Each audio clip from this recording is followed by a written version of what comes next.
De llevar una vida tranquila como estudiante y a tan solo un par de años para ser abogado, se convertiría en una de las víctimas más recordadas de la tragedia de los Andes, pues pese a que su incansable mentalidad de sobrevivencia lo hizo soportar la mayoría de las adversidades e inspiró a otros, sería su negativa a alimentarse de carne humana y una última acción que, aunque salvó a muchos, lo arrastró a pasar sus últimos días en agonía, siendo el último en fallecer, a tan solo días de lo que fue el rescate. Y es que aunque Numa Turcati salió ileso del accidente en el que terminó el vuelo 571 de la Fuerza Aérea Uruguaya el 13 de octubre de 1972, su historia y la tragedia que más tarde se convirtió en milagro iría más allá de la de cualquier otro sobreviviente al accidente, pues su fortaleza física y mental lo harían protagonizar una incansable lucha, no solo por salvar su propia vida, sino la de quienes lo rodeaban. Un esfuerzo que se vería reflejado a tan solo 3 días de haber impactado en el glaciar del Valle de las Lágrimas, llamado así desde antes del accidente,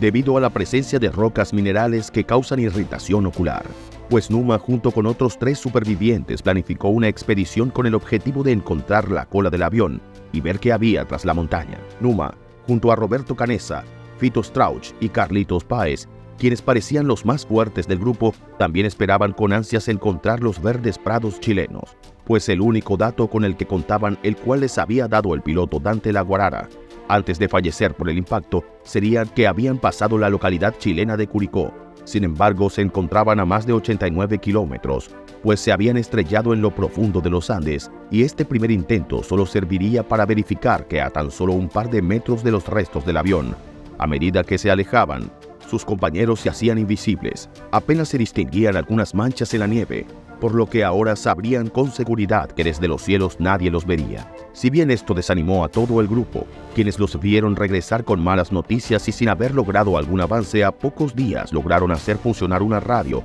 y escuchaban cómo hasta 11 aviones provenientes de Argentina, Chile y Uruguay salieron a su búsqueda, por lo que intentaron usar lápiz labial para hacer SOS en el techo del avión, pero no era suficiente lápiz como para hacer letras tan grandes y desistieron. No obstante, las duras condiciones climáticas que seguían azotando la cordillera de los Andes dieron a los buscadores pocas esperanzas de encontrar a alguien con vida, y a los 8 días del accidente se canceló la búsqueda. Increíblemente, ni los sobrevivientes ni los rescatistas sabían que el avión se había estrellado 1 kilómetro al este de la frontera argentina con Chile, a tan solo 21 kilómetros al oeste del Hotel Termas, un balneario y complejo de aguas termales abandonado que podría haberles servido de refugio que nunca encontrarían. Por lo que el plan oficial tras los primeros esfuerzos de rescate serían esperar al verano para recuperar los cuerpos cuando la nieve se derritiera. Mas lo que nunca imaginaron es que el anuncio de la cancelación de un posible rescate llegaría a los oídos de las víctimas que seguían con vida, lo que fue uno de los golpes emocionales más duros que tuvieron que soportar, pues pese a que seguían lidiando con temperaturas de hasta menos 30 grados centígrados, careciendo de suministros médicos y ropa para el frío, lo único que los mantenía con ánimos de sobrevivir era la esperanza de ser rescatados prontamente. Pero después de la triste noticia, lo que realmente los alteró sería la falta de alimentos. Si bien hasta ese punto ya habían racionado barras de chocolate, latas de mejillones, de almendras, de dátiles, caramelos y botellas de ron, a la semana ya estaban sin nada que comer, por lo que comenzaron a alimentarse a base de algodón y cuero de los asientos, pero esto los enfermó, lo que los llevaría en medio del dolor por haber sido olvidados y ante la posibilidad de perder la vida por hambre, considerar el comer la carne de los cuerpos de sus amigos y familiares que ya habían fallecido. Entre las discusiones y la desesperación, algunos de ellos comenzaron a alimentarse de los cuerpos evitando ver sus rostros, mientras que gran parte del grupo se negaba a esto y rezaban para encontrar otra solución. Entre ellos, Numa, quien lejos de siquiera considerar hacerlo, comenzó a prepararse para una nueva expedición, pues creía fielmente que esta era la única opción: encontrar ayuda, alimentos o algo que les diera alguna señal de esperanza. Esta segunda vez estaría acompañado por Gustavo Cervino y Daniel Maspons. Juntos emprenderían una segunda expedición ante la adversidad, calzados únicamente con mocasines y abrigados con chaquetas de verano. Después de no haber comido casi nada en los últimos 11 días, se enfrentarían a una noche entera en el exterior, resguardándose con un par de piedras, pero teniendo que golpearse unos con otros para no congelarse, algo que sintieron en más de una ocasión como algo inminente, aceptando que ese fuera su final. Para sorpresa de ellos mismos, el sol aparecería por el este, y pese a encontrarse empapados y sin sentir partes de su cuerpo, continuaron su ascenso, visualizando alrededor de una gran roca restos de una de las alas. Se encontrarían con los cuerpos de al menos 4 compañeros, objetos personales, parte del sistema de calefacción y un lavabo, pero no la cola del avión. Con algunos objetos que pudieron cargar se regresarían con el resto de sus compañeros, pero durante la travesía, Servino quedaría totalmente ciego después de que sus gafas de sol se rompieran y se quemaran sus córneas. Su regreso impactaría a todos, pues la expedición, que solo duró un día, había acabado con el estado físico de los 3 jóvenes, quien tenían los pies casi totalmente congelados.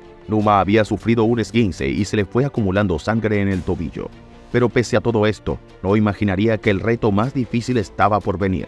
pues aunque seguía negándose al canibalismo, algo a lo que el resto ya había cedido ante la necesidad de mantenerse con vida, Numa se apoyó en sus convicciones religiosas. Pero toda la situación se volvería aún más insoportable cuando a 17 días después del accidente, mientras dormían dentro de los restos del avión, serían víctimas de una avalancha que los enterró hasta el punto de asfixiar a 8 de ellos. Numa y el resto lograron salvarse, y aunque intentaron salir a la superficie, se toparon con una tormenta de nieve que los obligó a permanecer dentro del fuselaje durante 3 días, teniendo que verse en la necesidad de alimentarse de los cuerpos de quienes acababan de perder la vida. Durante este periodo, Numa cumpliría sus 25 años, y en medio de su propia desesperación y la de sus amigos, en especial la de Gastón Costemale, quien habría sido quien lo convenció de unirse al viaje y quien tomaría la responsabilidad de cuidarlo cuando su tobillo se infectó y la sangre no pudo ser drenada en su totalidad. Así, a principios de noviembre, el estado físico de Numa fue empeorando cada día, y aunque él mismo esperaba participar de una última expedición, el dolor de su tobillo no lo dejaba caminar. Sería entonces cuando por primera vez el espíritu de lucha de Numa comenzó a decaer. Rechazaba la carne humana, asegurando que no tenía apetito, y aunque lo intentaron obligar a comer, escondía todo lo que le ofrecían, mientras toda su pierna comenzaba a verse afectada, pues 2 bultos llenos de pus comenzaban a amenazar su vida. Roberto Canessa y Servino intentaron ayudarlo, drenando hasta medio litro de pus diario, pero además notarían que Numa estaba extremadamente delgado. Prácticamente no tenía carne entre la piel y los huesos. Aún así, sería la infección la que le provocó su decaída física y mental, pues totalmente rendido, apenas consciente de lo que pasaba a su alrededor, fue cuando comió por primera y última vez carne humana, una cantidad mínima que sus amigos lograban introducir entre sus labios. No obstante, su cuerpo ya estaba en una situación irreversible, y la mañana del 11 de diciembre, todavía con los ojos abiertos,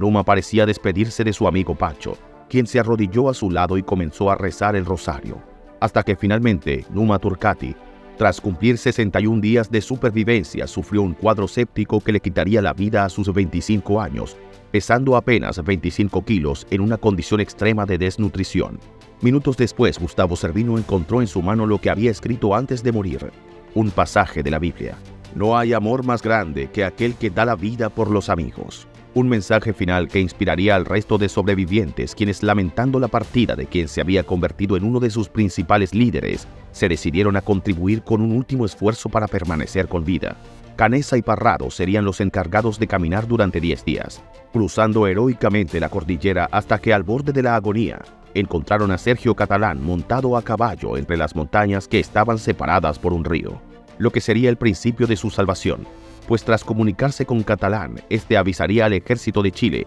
y tras esto la Fuerza Aérea del mismo país se encargaría de rescatar a los sobrevivientes. Y a pesar de que Numa sería el último en fallecer, al igual que el resto de las víctimas mortales, serían enterrados en una fosa común que cavarían en el lugar del accidente, donde se construyó un altar de piedra y pusieron una cruz de hierro encima. Tanto los restos de Numa como del resto de fallecidos serían rociados con gasolina y prendidos en fuego. Un momento que solo recordarían 11 voluntarios del Cuerpo de Socorro Andino, el capitán Crosa de la Fuerza Aérea Uruguaya y un sacerdote chileno, quienes serían los únicos a los que les permitió participar de la inusual ceremonia para despedir a los fallecidos aquel 18 de enero de 1973. Según uno de los voluntarios, mientras los restos eran quemados, se escucharía a través del viento sonidos que asemejaban susurros, algo que impactaría a todos, pero que más tarde sería opacado por el resto de la historia que apenas se daba a conocer.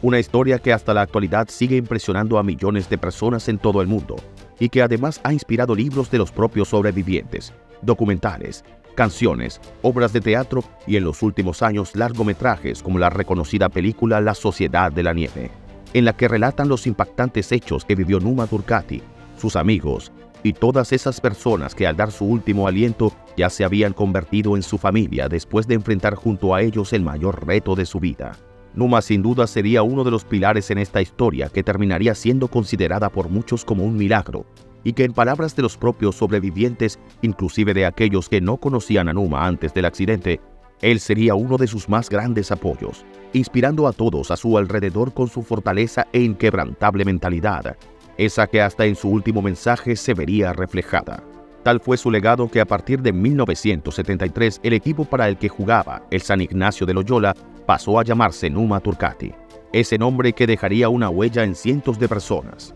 Ahora hace falta conocer un poco más sobre lo que fue su vida antes de la tragedia y esos momentos previos a que su historia se convirtiera en una de las historias más inspiradoras. Nació en Montevideo, Uruguay, el 30 de octubre de 1947. Numa Turcati Pesquera crecía en una familia tradicional de inmigrantes italianos muy católicos. Su padre era abogado y su madre dedicada al cuidado de él y sus 4 hermanos. Uno de ellos, su mellizo Leonardo, además de Daniel, Gastón e Isabel. Allí en la capital uruguaya culminaría sus estudios secundarios y, queriendo seguir los pasos de su padre, a quien admiraba mucho, comenzaría a estudiar Derecho en la Facultad de la Universidad de la República, mientras que a su vez era capitán del Loyola Fútbol Club, un equipo de fútbol creado por exalumnos del Colegio Seminario en el que él había estado. Gracias a esto conocería en la Facultad de Derecho a Alfredo Daniel, Pancho, y a Gastón Costemale, siendo este último además jugador del equipo de rugby All Christians, por lo que no dudó en invitar a sus amigos Numa y Pancho al viaje que realizaría su equipo a Chile para enfrentar al equipo inglés All Boys Club.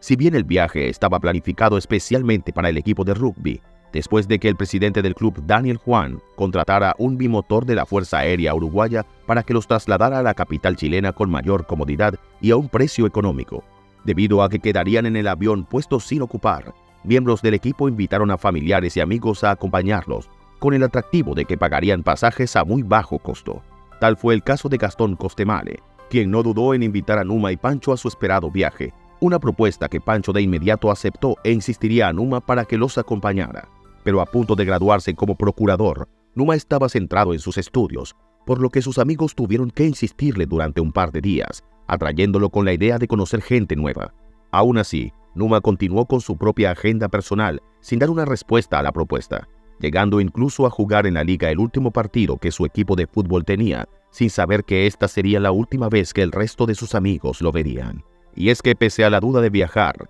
más allá de la insistencia de sus amigos, Numa terminó por aceptar la invitación a último momento después de que se iniciara justo un día antes del viaje una huelga estudiantil en Montevideo, lo que no solo paralizaría su rutina como estudiante, sino que además le exigiría el ser partícipe de los movimientos debido a que ya había ejercido como militante estudiantil en el pasado, por lo que prefirió esta vez tomarse un descanso. Además, acababa de aprobar las oposiciones como procurador y veía el viaje como una celebración. De tal forma, se uniría al grupo de 40 pasajeros y 5 tripulantes que partirían del aeropuerto de Carrasco el jueves 12 de octubre de 1972, bajo la capitanía del experimentado piloto de la Fuerza Aérea Julio César Ferradas y el copiloto, el teniente coronel Dante Héctor Lagurara, quien tomaría este vuelo como un entrenamiento debido a que algunos pilotos consideraban que la aeronave Fairchild FH-227D era un avión al que le faltaba potencia, por lo que debía ser cuidadosamente piloteado, pues incluso lo apodaban trineo de plomo.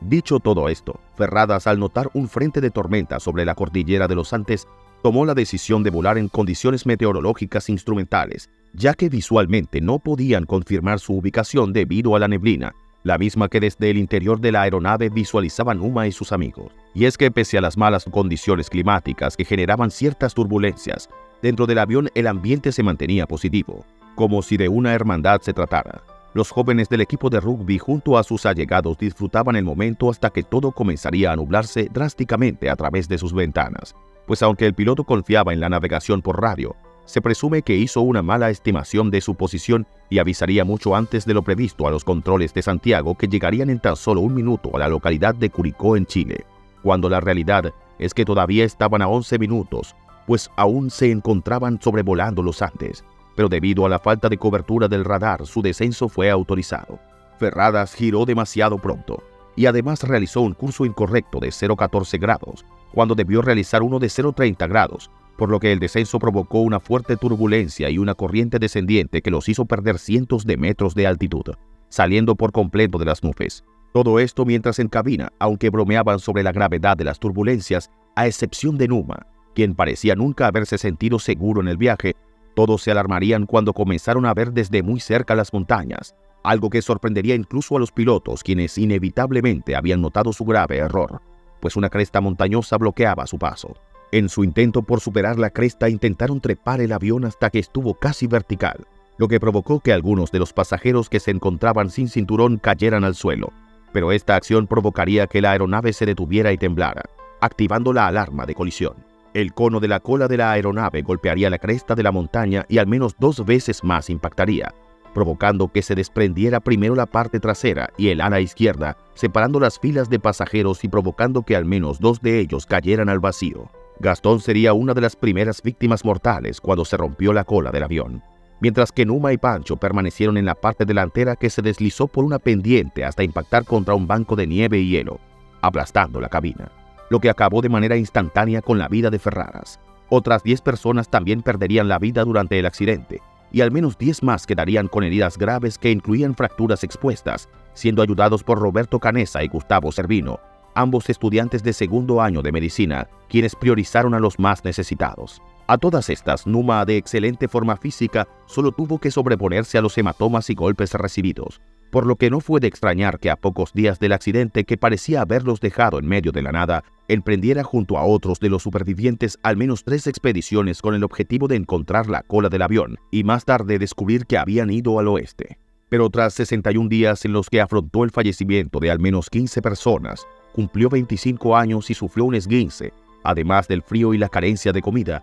la condición física de Numa decaería por completo hasta su fallecimiento aquel 11 de diciembre de 1972, debido a esa infección en la pierna de la que no pudo recuperarse, convirtiéndose desde ese momento en un símbolo de esperanza y sacrificio, pues su espíritu inquebrantable no solo propició lo que sería la búsqueda de alimentos y refugio, sino la inspiración que más tarde impulsarían a Roberto Canessa, Fernando Parrado y Antonio Vicentín a hacer esa expedición final que significó la salvación de 16 personas, entre ellas Pancho, el amigo de Numa, quien por siempre será recordado como un héroe, incluso para generaciones futuras, pues su papel en la tragedia, pese a su partida, fue un ejemplo de la capacidad del ser humano para superar las adversidades y un símbolo de valor de la solidaridad en los momentos más difíciles.